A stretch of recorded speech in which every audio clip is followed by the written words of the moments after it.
Hello, Ungoogleable. Welcome to your life. Today is beautiful. Please log in.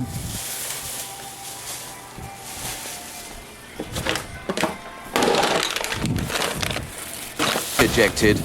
Captain Brian Udall of the US Air Force is unique. He survived ejection at over the speed of sound. He lived, but only just. People don't understand what wind does to someone at that speed. Just take your hand as you're driving down the highway, stick it out the car window, and it'll blow it back. And that's at 60 miles an hour. Imagine doing 800 miles an hour and what that will do. It starts ripping you apart. April 18, 1989, and Udall and his weapons officer, Captain Dennis White, were assigned to fly their two-seat F-15 on a combat training mission. They were joined by another F-15 and took off from Seymour Johnson Air Force Base in North Carolina. They both flew out over the Atlantic Ocean and began an exercise, chasing each other around in tighter and tighter circles.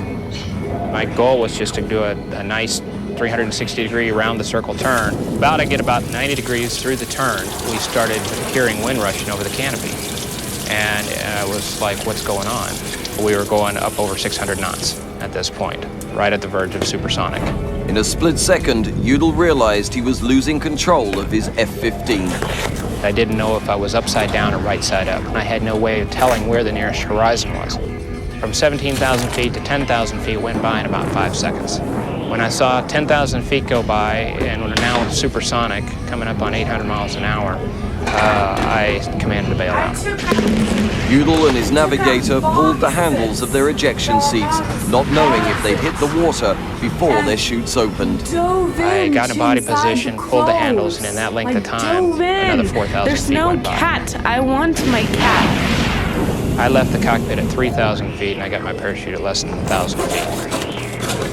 Had I waited even a half a second longer to pull the ejection handles, I would have hit the water still in my seat. It felt like somebody had just hit me with a train. When I went out into the wind stream, it ripped my helmet right off of my head, broke all the blood vessels in my head and face. My head was swollen the size of a basketball, and my lips were the size of cucumbers. My left elbow was dislocated and pointed backwards. The only thing holding my leg on was an artery, the vein, the nerve, and the skin. And my left leg snapped at the bottom half. I found myself exhausted, hanging in a parachute. I could feel the cool night air on my face. I could hear the parachute ruffling above me. When pilots eject, their seats automatically deploy a one-man life raft, just in case, like Udall, they eject over water. I had just grabbed a hold of the life raft. I hit the water. I went to kick my legs to try to get in. Well, when I went to kick my legs, the bottom half of my legs were just flopping. This arm's bent backwards, my legs are flopping, and I've got one arm that I'm holding onto this life raft with. And I thought, I'm going to die out here tonight. The first indication of death came in my mind. I said, so this is what it's like to die. And then I thought, I said, I can't die tonight. I said, I got a wife and a baby I need to see before. And if I don't get in this raft, I'm not going to make it.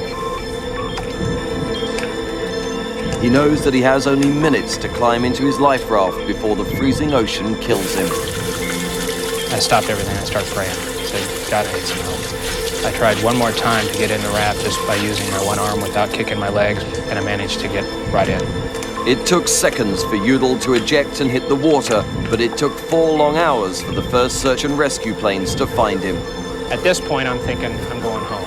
So I can deal with whatever pain that I have to deal with because I know I'm going home.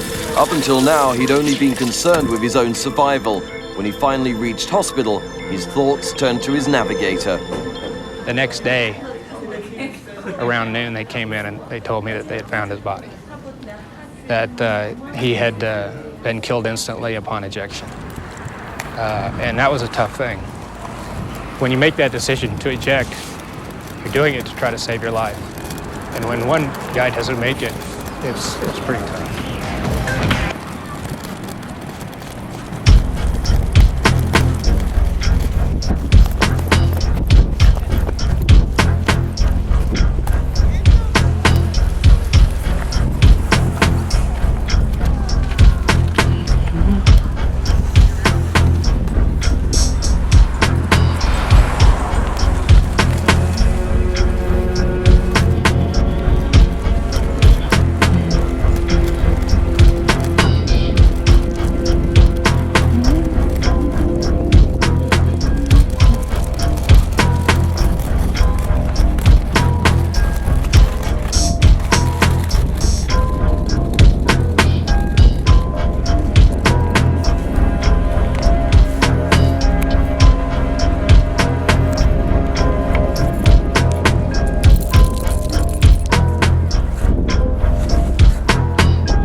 Today was a wonderful day. Please come back tomorrow. Red, blue, green. Mic check 1 2. Congratulations. You reject the good enough. You reject words like symbolism and postmodernism. Obsolescence is not part of your vocabulary. Every night, every day, every step of the way. The diktat of fashion. The agenda of the color wheel. Gone. It takes more than a pretty face to catch your attention. I repeat. It takes more than a pretty face to catch your attention.